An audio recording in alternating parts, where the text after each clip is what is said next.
महान करुणिक महामनिंद्र शास्ता तथागत सम्यक संबुद्ध पवित्र सद्धम्म आणि पवित्र पावन श्रावक संघ या महान अशा तीन रत्नाला त्रिवार अभिवादन. बोधिसत्व विश्वरत्न डॉक्टर बाबासाहेब आंबेडकर यांनी केलेल्या सद्धम्माच्या क्रांतीमध्ये आपलं संपूर्ण आयुष्य समर्पित करतो. वंदनीय गुरुवर्य डॉक्टर भदंत उपगुप्तजी महास्तवित यांच्या प्रति त्रिवार अभिवादन. श्रद्धेय पूज्य भदंत डॉक्टर इंदवंसजी महास्तवित यांच्याही प्रति त्रिवार अभिवादन. पूज्य भिक्खू धम्मरक्षितजी थेरो यांच्याही प्रति त्रिवार अभिवादन. आज या ठिकाणी वर्षावसाच्या समारोपाच्या निमित्ताने उपस्थित सर्व श्रद्धाशील संपन्न बौद्ध उपासक उपासिका या कार्यक्रमाला प्रमुख अतिथी म्हणून लाभलेले बीड शहरातील हेड पोस्टाचे हेडमास्टर अमरसिंहजी ढाका, सामाजिक चळवळीमध्ये ज्यांचं अतिशय मोलाचं योगदान आहे, जे राज्यकर्ते असून सुद्धा ज्यांनी धम्माला बाजूला न सारता धम्म चळवळीमध्ये जे अग्रेसर असतात आणि या परिसरामध्ये जे हे वर्षावासाचं नियोजन ज्यांनी केलं ते आमचे श्रद्धेय उपासक राजूजी जोगदंड सर, ज्यांनी आताच आपल्याला महत्वाचे 2-3 मुद्दे स्पष्ट करून सांगितले, ज्यांनी या कार्यक्रमाला सुंदर असं योगदान दिलं. सोपाळे सर या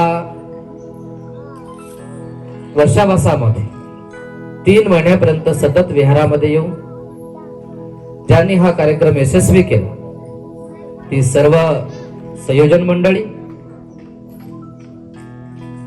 तद्वतच प्रियदर्शी धम्म संस्कार शिक्षण संस्थेचे सर्व सन्माननीय संचालक पंडितजी घाडगे सर, पंडितजी चव्हाण सर, भोले सर, तर्कसे बंधू राजूजी भोले आणि या परिसरातून उपस्थित झालेले सर्व सामने होण्यासाठी उपस्थित छोटे मोठे बंधू.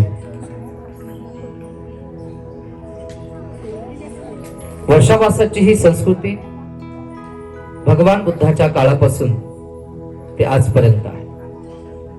भगवंताने आपल्या जीवनामध्ये 45 वर्षावास केल्या.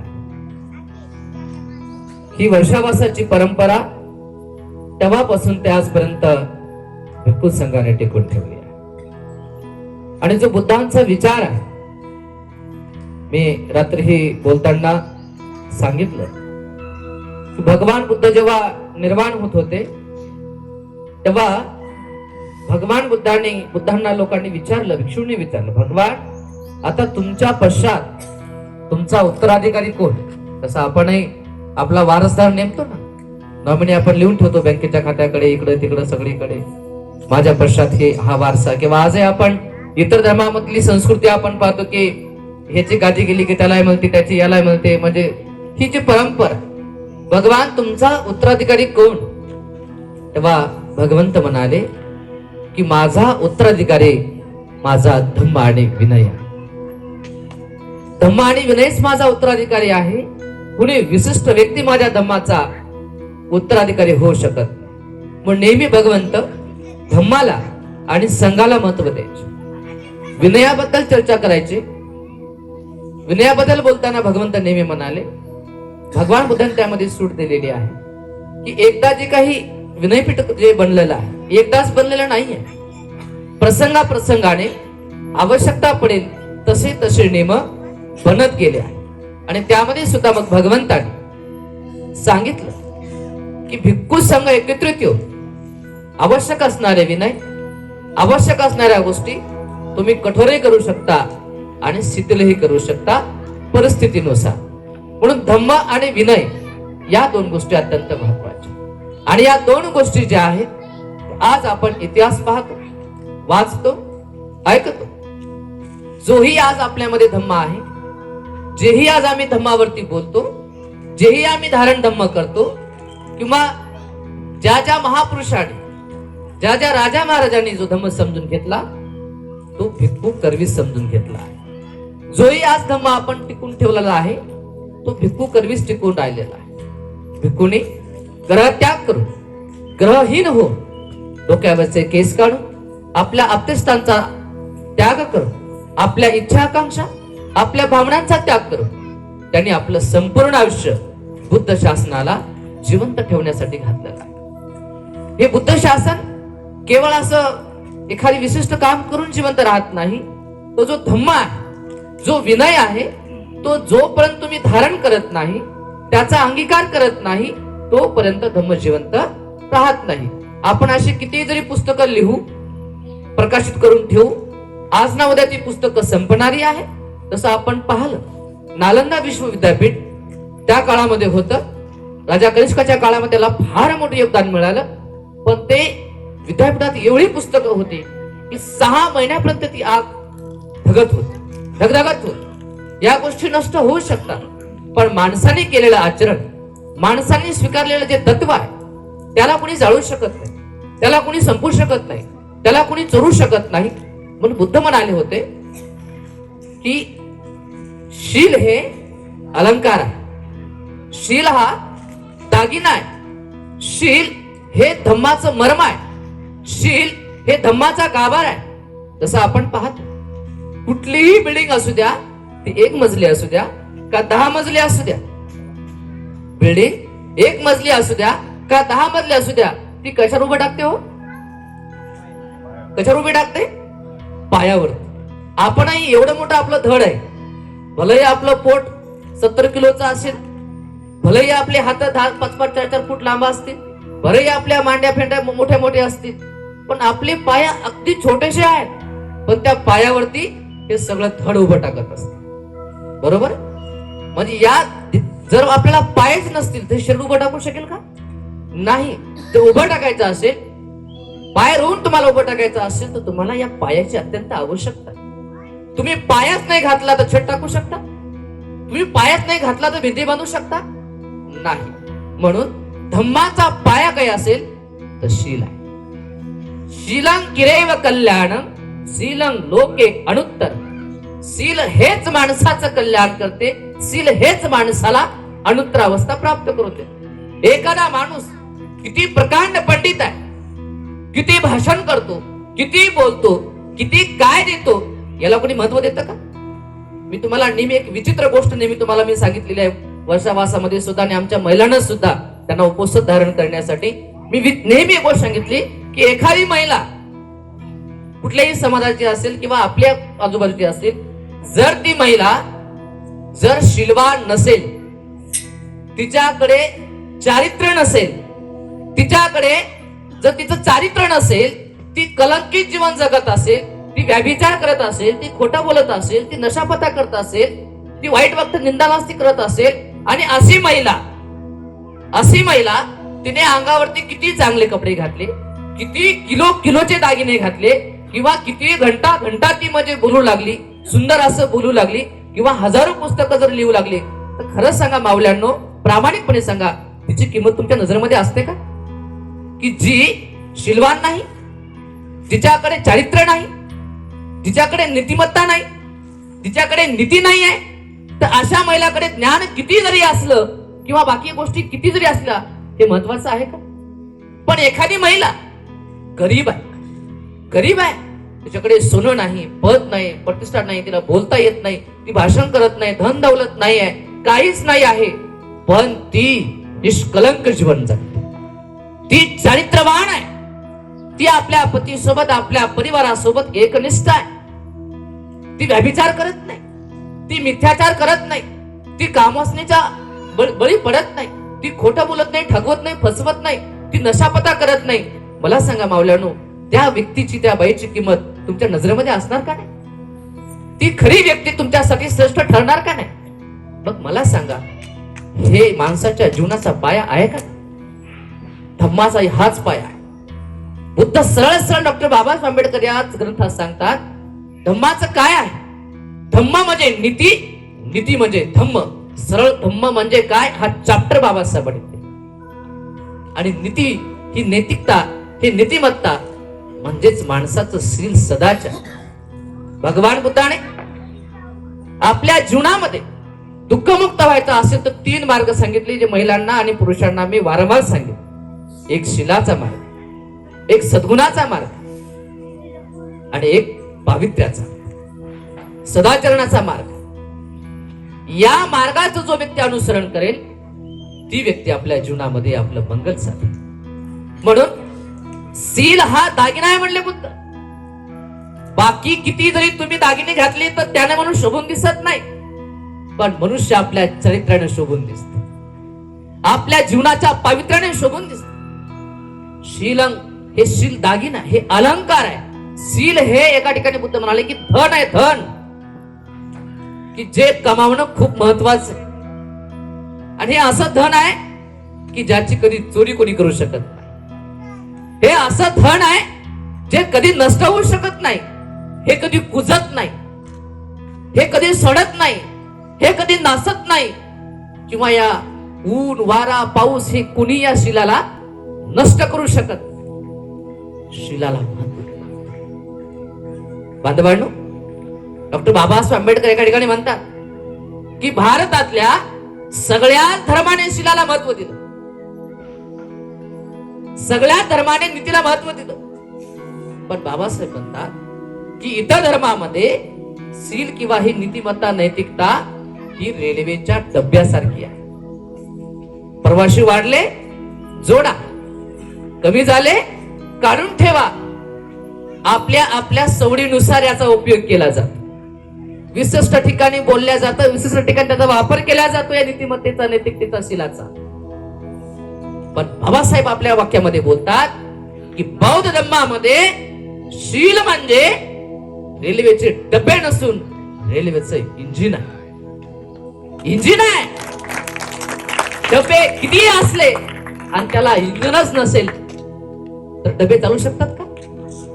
म्हणून इंजिनाला महत्व दिलं. तसं इंजिनाचं महत्व म्हणजे धम्माशीलाचं महत्व. माणसं शीलवानच बनले नाही तर काय करू शकणार आहे? त्याची समाजामध्ये काय किंमत, त्याने किती समजा एखाद्या दारू पिणाऱ्या माणसानं मला या कार्यक्रमाला 1 लाख रुपये दिले, त्याची काय किंमत? एखाद्या माणसानं दारू विकून चोरी करून मला 2 लाख रुपये आणून दिले या कार्यक्रमासाठी, तर त्याच्या दानाला महत्व आहे का? त्याच्या दानत्वाला तरी महत्व आहे का? त्याच्या मोठेपणाला तरी महत्व आहे का? नाही. पण एखाद्या गरीब माणसाने कष्ट करून मेहनत करून 10 रुपये जरी आणून दिले तरी ते माझ्यासाठी महत्वाचे, ते महत्वाचं. शील महत्वाचं आहे. शील हे अत्यंत महत्वाचं आहे. म्हणून धम्माने पहिल्या प्रथम शीलाला महत्व दिलं की माणसाने शीलाने वागलं, शीलवान माणसाने जीवन जगलं पाहिजे. बाबासाहेब सुद्धा म्हणतात शीला विना विद्या फुकाची. बरोबर. बाबासाहेब नेहमी गांधीबद्दल बोलताना बोलतात, लोक गांधीकडे बोट दाखवतात पण माझ्याकडे कोणी बोट दाखवू शकत नाही. मी दलितांचा नेता आहे म्हणून नव्हे, माझ्याकडे भरपूर डिग्र्या आहेत म्हणून नव्हे, मी खूप बोलतो आहे म्हणून नव्हे, मी खूप भाषण करतो म्हणून नव्हे. म्हणले माझ्याकडे शील आहे, गांधीकडे शील नाही आहे. म्हणून लोक त्यांच्याकडे बोट दाखवतात, माझ्याकडे बोट दाखवू नाही शकत. बाबासाहेबांनी आयुष्यभर शीलाचं पालन केलं. बाबासाहेबांनी कधी शीलाचं आयुष्यात उल्लंघन केलं नाही. बाबासाहेबांनी आपल्या तत्वाशी कधी तडजोड केली नाही. फार दूरगामी विचार करणारे बाबासाहेब. म्हणून बाबासाहेब म्हणाले शीला विना विद्या ही फुकाची. तुमच्यामध्ये किती विद्वत्ता असेल आणि शील नसेल तर त्या विद्वत्तेला महत्व नाही आहे. समजा एखादा माणूस दारू पिणारा इथं आला, उभं टाकला, म्हणजे होश मध्ये आला आणि तुम्हाला सांगू लागला दारूचं महत्व, समजा किती जरी चांगलं सांगू लागला, तुम्ही म्हणता हे खाली बस, काय आहे ते आम्हाला माहित आहे नाही का? मग याला काय म्हणतात? ज्ञान सांगे लोकाला आणि शेंबूड आपल्या टाकाला. आम्हाला कोण सांगायला म्हणते? जाय म्हणते दिवाखालचा अंधार बघा अगोदर, आम्हाला काय सांगायला? त्याच लोक ऐकत नाही, त्याचे लोक हसतात, त्याचे लोक थट्टा करतात. एखादा माणूस खरं म्हणजे खोटं बोलत असेल आणि तो खरं बोललं पाहिजे म्हणून सांगत असेल तर खरंच लोक त्याला हसतील का नाही? हे सत्य आहे.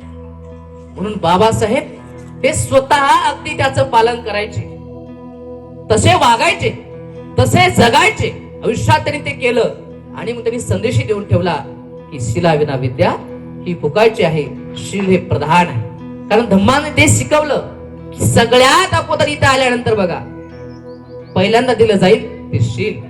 आपल्याही कार्यक्रमात पहिल्यांदा दिलं जाईल ते शील, पहिल्यांदा घेतलं जाईल ते शील. कोणीही बोलतील सुरुवातीला ते शीलावर. शील हे श्रेष्ठ आहे. धम्मामध्ये बाबासाहेबांनी आम्हाला 22 प्रतिज्ञा दिल्या. 22 प्रतिज्ञेमध्ये बाबासाहेब म्हणाले, मी तथागताने दिलेल्या आर्य अष्टांगिक मार्गाचे पालन कर, मी 10 पारमिता पाळेन.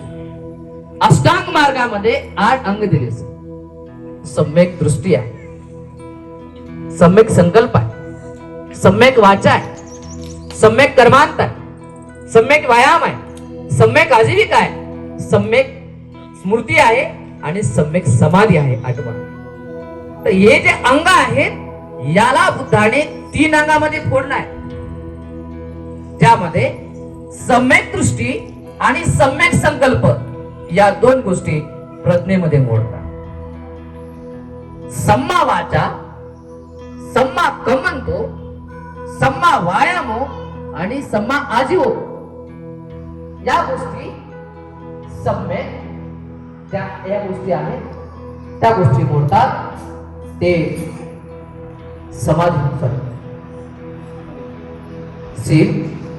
समाधीमध्ये 2 गोष्टी आहेत फक्त, सती आणि समाधी. सम्मा व्यायामो, समा सती आणि समा समाधी या 3 गोष्टी समाधीमध्ये मोडतात. आणि कमंतो, वाचा आणि आजीव या गोष्टी समा कमंतो कर्मांत ज्या आपल्या शीलामध्ये. शील, समाधी आणि प्रज्ञा हे अष्टांगिक मार्गाची फोड आहे. वाचा, तुमचं वाचन कमी आहे, आपलं वाचन कमी आहे. आपण अष्टांगिक मार्ग वाचला नाही, आपण भगवंताने सांगितलेले 4 स्मृती प्रस्थान वाचले नाही, आपण भगवान बुद्धाने सांगितलेले जे कायानुस्मृती आहे, जे शिलानु 10 प्रकारच्या स्मृती आहेत त्या आपण आणखी वाचल्या नाही. तथागतांनी सांगितलेले 37 बोधी पक्षी जे धर्म आहेत ते आणखी आपले वाचले नाही, त्याचा अभ्यास आपण केला नाही. आणि भगवान बुद्धाने एक गोष्ट नेहमी सांगितलेली आहे की जी गोष्ट आपण आत्मसात करून पाहत नाही तोपर्यंत त्या गोष्टीवर तुम्हाला बोलण्याचा अधिकार नाही. हे बाबासाहेब बघा याच ग्रंथात सांगतात, जेव्हा भगवान बुद्ध ग्रहत्याग केला, ग्रहत्याग केल्यानंतर भगवान बुद्ध सुरुवातीला त्या ब्राह्मणांच्या आश्रमामध्ये गेले होते. तिथे लोक तपश्चर्या करत होते, आपण वाचलं बरोबर आहे, ज्यामध्ये केस तोडायचे, दगड खायचे, पाण्यात बुडून राहायचे, एका पार उभं टाकायचे किंवा पाण्यामध्ये ते त्याला मासळ्या वगैरे तोडायच्या, एक कण टिपून खायचे. ही तपश्चर्या ही भगवान बुद्धाला एवढं विचित्र वाटलं, बुद्धाने ते केलं नाही. बुद्ध पुढे गेले, बुद्ध पुढे गेले. पुढे गेल्यानंतर भगवान बुद्धाने मग आलार कलामाकडे गेले, सांख्य तत्वज्ञान शिकलं. पुढे उदकराम बुद्धाकडे गेले, त्याच्याकडे ध्यानाच्या पायऱ्या शिकल्या, ह्या सगळ्या गोष्टी शिकल्या, पण त्यांना कुठेही त्यांच्या प्रश्नाचं समाधान झालं नाही, हे आपण वाचलं. मग शेवटी भगवान बुद्ध कुठे आले, म्हणले आपण तपश्चर्या न करता आपण पुढे गेलो आहोत. आणि जर त्या गोष्टी आपण केल्या तर लोक आपल्याला त्याबद्दल बोलण्याची आपली कुवत नाही आहे. जी गोष्ट आपण केली नाही त्याबद्दल आपण बोलू शकत नाही. म्हणून हे सगळं करून शेवटी बुद्ध पुन्हा परत आले आणि पुन्हा भगवान बुद्धाने 6 वर्ष तपश्चर्या, जी तपश्चर्या त्या ब्राह्मणाने एका कणावर बुद्ध राहिले. भगवान बुद्ध एका पायावर उभं टाकले, जंगलामध्ये गेले, स्वतःला खूप दामून घेतलं. या सगळ्या गोष्टी केल्या. हे करण्याचं एकच कारण होतं की जी गोष्ट समाजामध्ये चालते पण ती जर गोष्ट आपण आपल्या कसोटीवर उतरली नाही तर आपण त्या गोष्टीबद्दल बोलू शकत नाही. जर आपण विपश्यनेच्या शिबिरामध्ये गेला असला, 10 दिवस राहून त्याची चिकित्सा जर आपण करून आली असती तर आपल्याला कळलं असतं की काय आहे विपश्यना. काका सर गेले, धनवीजी गेले, जोतण साहेब गेले, मला वाटतं फुले सर गेले, जवान सर गेले, आम्ही तर ते जीवनभर काम करतो. सर धनवे सर, आपण शिबिर केला बरोबर, काही तुम्हाला खूप त्याच्यामध्ये वाटतं, त्यांना मध्ये काही कर्मकांड शिकवले जातात, पण त्याच्यामध्ये नेमकं असतं तरी काय की आपल्या मनाला एकाग्र करून आपल्या शरीरामध्ये होणाऱ्या वेदना, संवेदना, ज्याला आपल्या भाषेत आपण जाणीवा म्हणतो, त्या जाणीवेच्या आधारावर आपल्या मनाची तटस्थता, जे समता भाव आहे तो समता भाव आपल्या प्रस्थापित करायचा. कारण काय होतं की आपण आपल्या जीवनामध्ये रिॲक्ट होतो. जसं की इथं खाजलं की आपण काय करतो, लगेच त्याला खाजवतो. ऍक्शन वर रिॲक्शन, जसं सर बोलले ऍक्शन केली लगेच आपण रिॲक्शन केली. हे जे परिणाम आहे,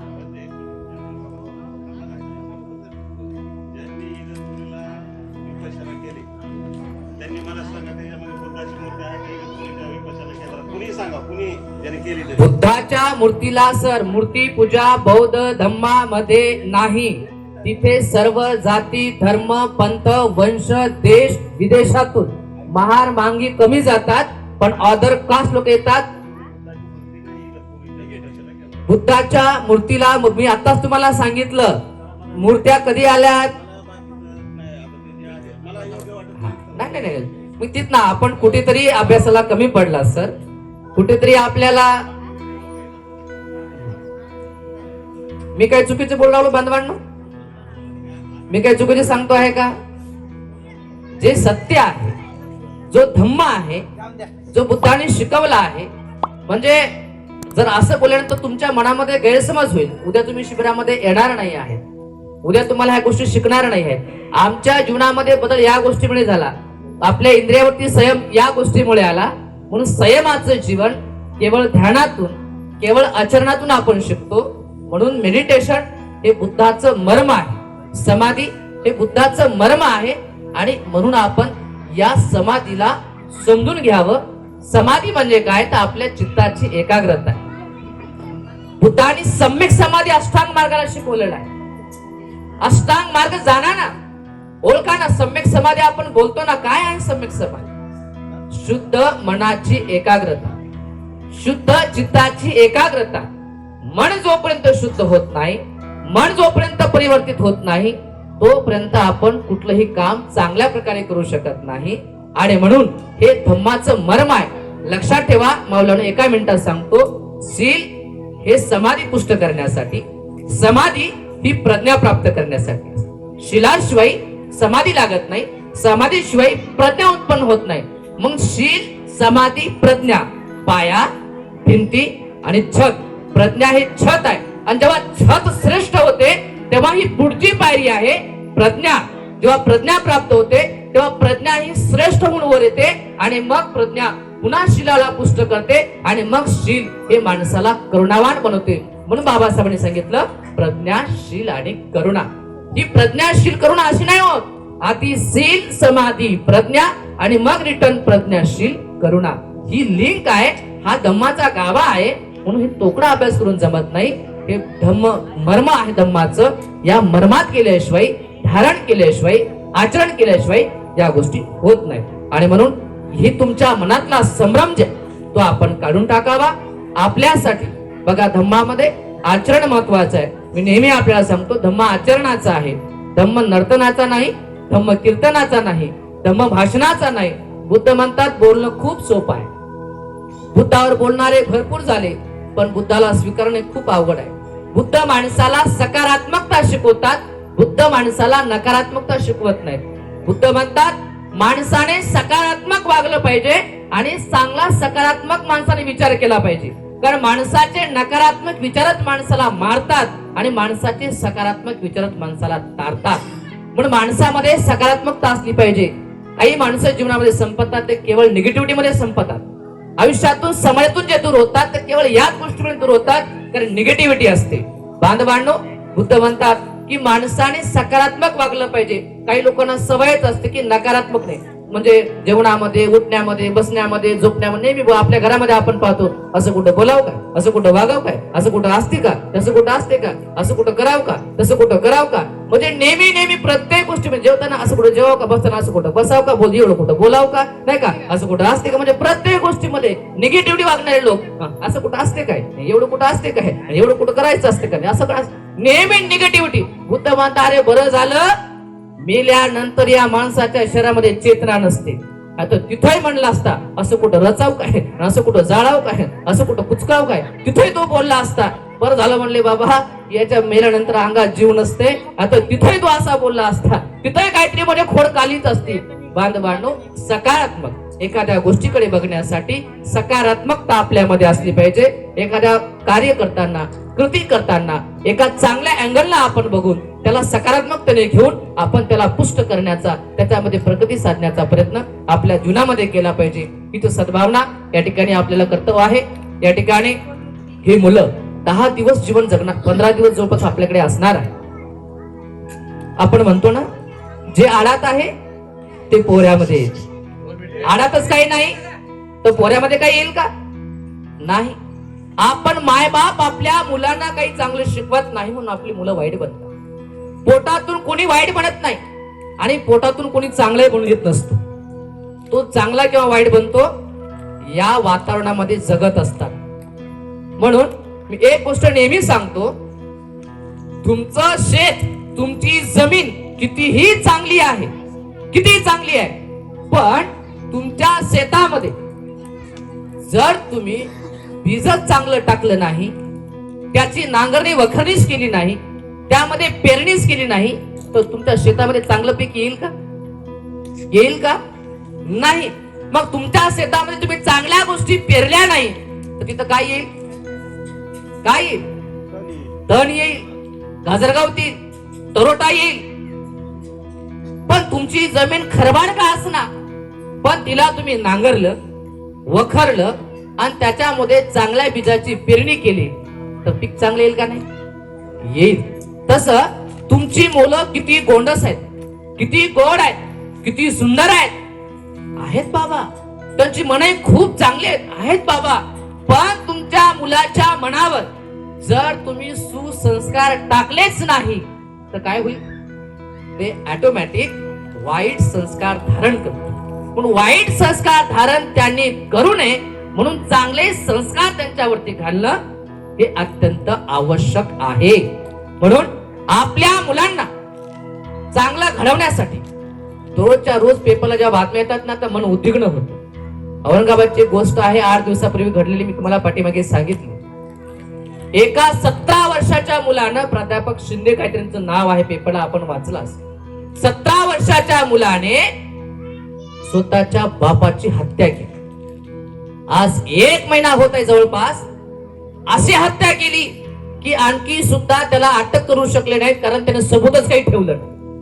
आणि जवळपास त्याच्या मोबाईलवर त्याने 3 महिन्यापासून खून कसा करावा याच लिंक सगळ्या पाहत राहिला, म्हणजे युट्यूबवर खून कसा करायचा, खून कसा करायचा, खून कसा करायचा. पोलिसांनी जेव्हा त्यांचा मोबाईल ताब्यामध्ये घेतला पोराचा आणि मोबाईल चेक केला तेव्हा त्याच्यामध्ये टोटल लिंक कशा, खून कसा करावा याच ज्ञान त्यांनी 3 महिन्यापर्यंत मिळवलं. आणि 3 महिन्यानंतर आपल्या बापाची अशी आत्महत्या, त्याची हत्या केली की आजही त्याचा उलगडा होऊ शकला नाही. बघा, मुलांना आपण जन्माला घालतो आपल्या मारण्यासाठी का, बर्बाद करण्यासाठी का. म्हणून या मुलावरती संस्कार करणे आवश्यक आहे. म्हणून या संस्कारासाठी अशा धम्मसंस्कार शिबिरांचं, श्रामणेर शिबिरांचं, ध्यान साधनेच्या शिबिरांचं म्हणजे या ठिकाणी नियोजन होणं हे अत्यंत आवश्यक आहे. या लोकांनी याचे नियोजन केले. 3 महिन्यापर्यंत विहारामध्ये आले, 5 महिला 5 पुरुष, ते आमचे 5 माणसं फिक्स. तात्या, धनवे साहेब, डोंगरे साहेब, कांबळे साहेब, आमचे वाघमारे, आणखी 1-2, एक 5 ते 7 माणसं, 5 ते 7 महिला. पण ही 5 माणसं, मला माहित होतं की ही माणसं खंबीर आहेत. ही माणसं 3 महिने आली तर ही माणसं काहीतरी करिश्मा करू शकतात. आणि म्हणून सातत्यानं या विहारामध्ये मी येत गेलो. मध्ये मध्ये मी जेवढा वेळ बलभीम नगरामध्ये खालच्या दिला तेवढा इथे देऊ शकलो नाही. शिवणीचं काम चालू असल्यामुळे, पुन्हा तब्येतीमुळे जास्त वेळ देऊ शकलो नाही. म्हणून तो वेळ इथे देण्यात यावा या विहारामध्ये हे शिबिर व्हावं, इथल्या लोकांमध्ये धम्म संस्कार रुजावे, या लोकांना धम्म कळावा, या मुलावरती या ठिकाणी धम्म संस्कार व्हावे. कारण मी येत होतो जेव्हा जेव्हा ग्रंथ वाचायला, त्या कोपऱ्यावरती बसून 15 ते 17 मुलं असायचे आणि मोबाईल मध्ये ते फ्री फायर गेम खेळत, कानामध्ये हेडफोन टाकून. मी हॉर्न वाजवायचो, कधी कधी गाडीमध्ये तिथं थांबवायचे कारण ते एकदम चढच आहे, तिथं थांबायचो, जवळ कधी कधी उभं टाकायचो. पण त्या लोकांना पोरांना वर पाहण्यासाठी सुद्धा फुरसत नसायची. जेव्हा मी बघायचो माझं अंतकरण पिळायचं, उद्विग्न मन व्हायचं. म्हणून कमीत कमी ही मुलं श्रावणी होतील अशी आशा होती, पण नाही झाली. पण कमीत कमी असं वाटतं की कमीत कमी जर इथं हे रोज येत राहिली 10-15 दिवस आणि प्रवचन ऐकत राहिली, सेवा करत राहिली, तर काही ना काही या मुलामध्ये बदल होईल आणि हे शिबिर आपलं यशस्वी होईल. त्यासाठी आपण प्रत्येकाने त्या शिबिरामध्ये सेवा द्यावी, मुलांची सेवा करावी, वंदना करावी, धम्मज्ञान धम्मप्रवचन आपण शिकावं. आपण आपल्या मुलांचं आणि आपलंही भविष्य उज्ज्वल करावं. नकारात्मक गोष्टी, वाईट गोष्टी या आपण काढून टाकाव्या. सकारात्मकता आणि चांगुलपणा, थोरपणा आपण स्वीकारण्याचं काम आपल्या जीवनामध्ये करावं.